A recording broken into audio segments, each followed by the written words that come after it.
So after I made my autopsy of a bad line video about Disney's song I'm a Star, several people asked me about discussing more lines from that song. And I also realized that there don't seem to be any videos analyzing this song as a whole. The closest is a video by Brainless Mastermind, but that's a compilation video of multiple songs. So I finally decided to oblige my commenters and go through every line in this travesty of a song so we can rip them all apart together. Let's go!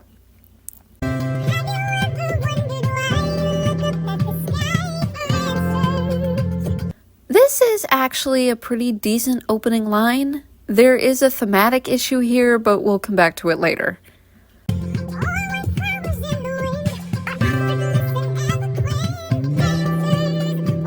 Two lines in, and we already have a problem on our hands. The word eloquent.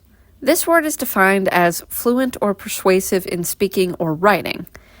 Given that its primary definition involves words, it's rather odd to say that someone dances eloquently. I suppose this could work if you're implying that the flowers are conveying some sort of message with their dance, but this just seems an odd way of expressing that, since it's not something we would normally say. They would have been better off using the word elegant instead, since it intuitively makes more sense. Turns was probably not the best word here. Maybe forms? I'm just nitpicking here.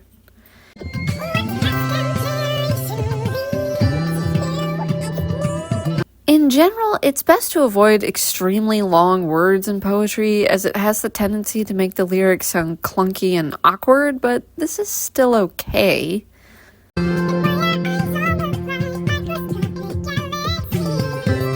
Okay, this is actually pretty solid.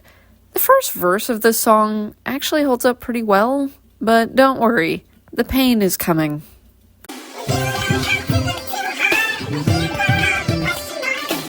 Who uses question marks in this context?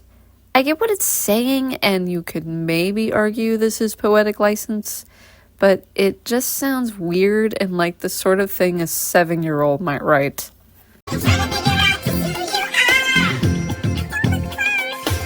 Okay, sure.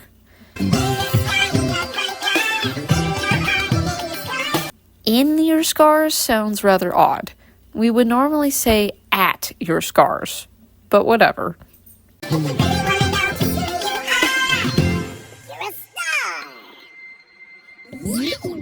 Meaning...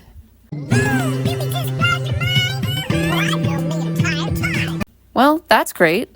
You gonna explain?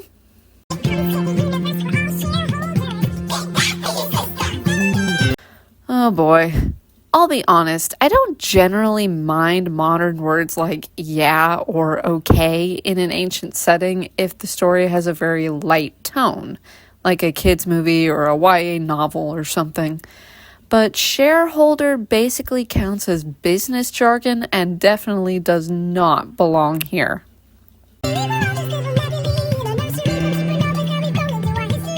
Whoever voiced the turtle deserves a Grammy for pulling that off. But what is up with this line?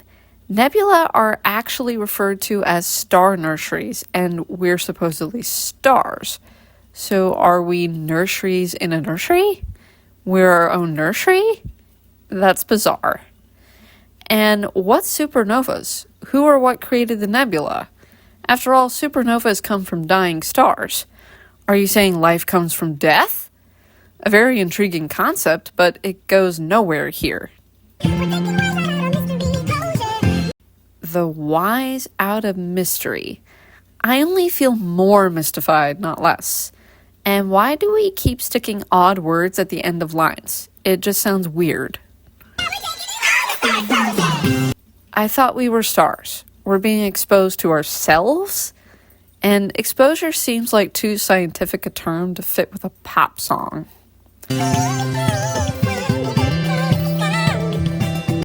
It seems they're trying to channel Mufasa's morning lesson here. When we die, our bodies become the grass, and the antelope eat the grass. And so, we are all connected in the great circle of life. I have to say, though, that the order of phrases in this line is off. It makes it sound like the leaves are eating, or rather absorbing, sunlight after we eat them. Don't the leaves absorb the sun before we eat them? Do leaves in our stomachs still absorb sunlight? Still continuing the Lion King reference, I see. I always thought they were balls of gas burning billions of miles away. Pumbaa, with you, everything's gas. But this line in no way follows from the previous one. We eat leaves that absorb sunlight, so our farts are stars too. This song just keeps getting weirder and weirder. No kidding. Understand what? What are they telling me? Nothing! So your dust is my dust? Fantastic! I think the main problem with this song is that I can't tell how much of it is literal and how much I'm supposed to take as metaphor. Another example of the thematic issue with the song that I'll get to later.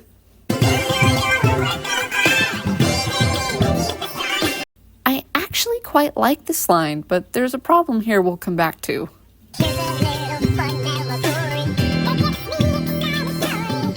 I have already made a whole video about the atrocity that is this line, and I refuse to subject myself to it again. I'll link the video in the description. Moving on. I've listened to this song multiple times, and it still has not sunk in because there's nothing here.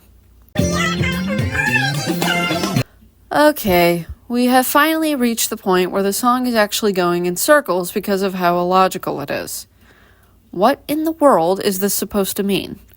You quite literally cannot be your own origin story. You cannot bring yourself into existence. To be honest, it's so stupid. I'm not even sure how to deal with this whole situation anymore. Recall that I said that there was a problem with the work of art line earlier? A work of art suggests an artist, because art doesn't make itself. So who's the artist here? A painting can't paint itself.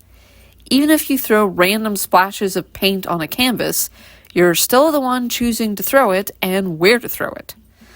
I think this line was trying to say we each decide our own story, which would be an interesting premise to discuss, but this line is too poorly worded to convey that idea properly.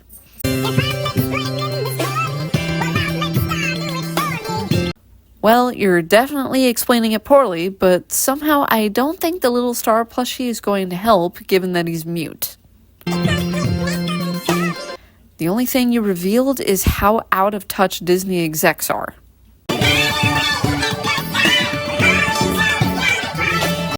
If we are all each other's counterparts, doesn't that mean Magnifico is too?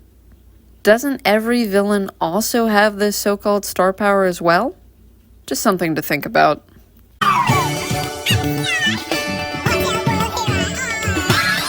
Do I even need to explain the problem here? We've just butchered basic verb conjugation for the sake of the rhyme scheme.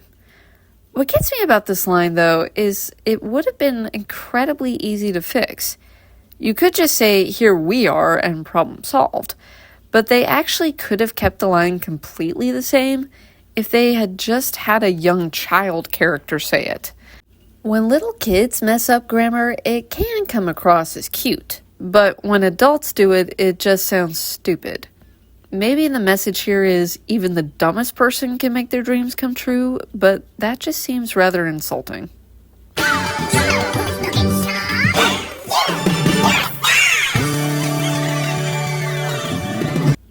Wait, that's it? That can't be it. Hello? We're not done here. Remember when I said that the very first line had a thematic problem? Well, here it is. The question that the first line asks never gets answered. After all, the song points out numerous times that it's all around and not too far. Everyone's a star, including you, right? So why do we look up at the sky then? Why does Asha need stars' help if she's a star herself? It's just as much a mystery at the end of the song as it was at the beginning. Well, that's a wrap. Thanks for watching. God bless.